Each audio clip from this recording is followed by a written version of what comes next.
Hi, this is John Stuart Leslie, the Sedona Landscape Designer, and we're going to take a look at another project.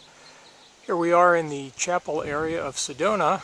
As you can see, the Twin Buttes are above this property and they have a decent view from this courtyard, so we wanted to take advantage of that and also transform what was a very difficult situation that the previous owners had built a large koi pond structure.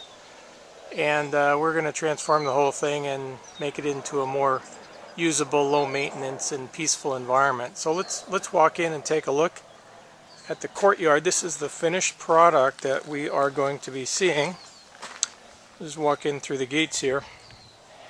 And as we see, we've got an existing exposed aggregate sidewalk that leads up to the front entry.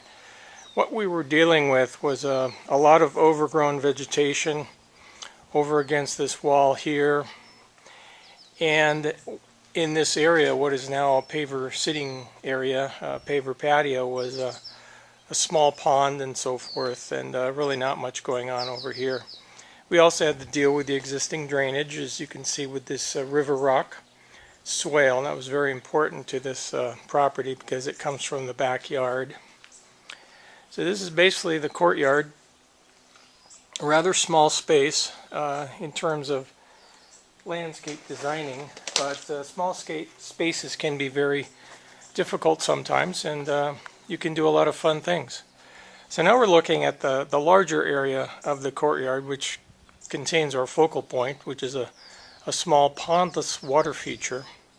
That's a Mongolian basalt natural stone column water feature, and as you will see at the end of this video, it'll be operating, and you'll see how it splashes over the base rocks there. So our finished product here is the result of a lot of demolition of an old koi pond that you'll see in the interim photos I've got. Between the two videos of this clip, you'll see the existing situation and part of the demolition progress that we undertook to achieve what we are looking at right now. Just to identify some of the features that we've got, obviously the two larger trees, those are crepe myrtles. One is a purple lavender variety and the other one is a white. They were planted as a 24-inch box. The larger one we selected to kind of balance out the height of the garage and behind that, to give it a backdrop and give it a little more balance and proportion right at the beginning. The gravel is a Sedona natural blend. It's got a lot of reds and tans in it. It's a half-inch mix. So just some of the plant materials here. We've got a Nandina domestica, heavenly bamboo, and right below it is a autumn sage, also called salvia, red yucca. And right here we left a few of the shrubs from before. This is a liriope, form a mat, and give this place a little more of an evergreen, kind of a lush feeling. And then right down here we've got several Hemerocallis daylily stella de oro, and behind that we've got red yucca. One trumpet creeper we left here. It's a quite invasive vine, and we wanted to maintain the effect on this wall here, so we left that just that one there. It'll come back and get quite bushy. So that's our plant palette.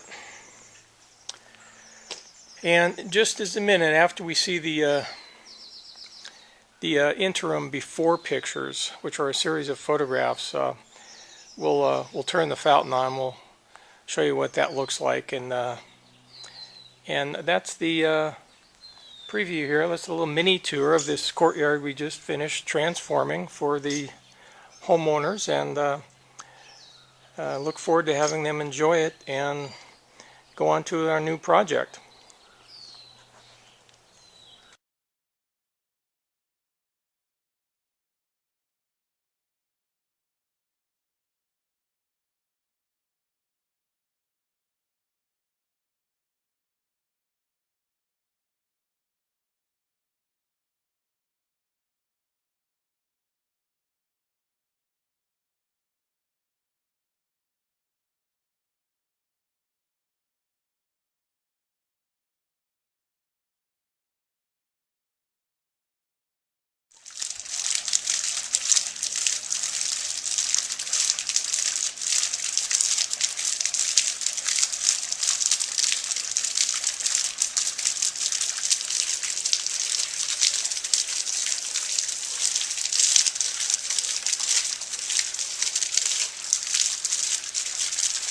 So here's the fountain. The color is really nice. It's got some sort of oxidated coating on it, I guess, if the basalt is black underneath. Came out pretty nice. So I've got the larger rocks here so it doesn't look like it's just sticking up out of the ground like we talked about. And this is on full flow. The flow control just outside the pump is fully open. So just wanted to see what the maximum flow is like. So in this setting, you can see that in here that you've got some good sound. You'll be able to easily hear this from inside the house if you want to have it splash to this degree. And of course, we can turn it down and adjust it so it's a little more not as splashy and less sound. So that's a good adjustability. I think it's got a nice. It's certainly a strong enough pump there. So that's it. That's the finished job here. Everything is done. We had a storm yesterday and looks like there's no flooding or anything, so all the drainage seems to work fine. And I completed the 5 nandinas in the back patio, and we've got our timer switch hooked up there, and that's about it. So the very last thing is the solar motion control sensor, which I'm sure it's going to be working, so we'll get that hooked up in a few days.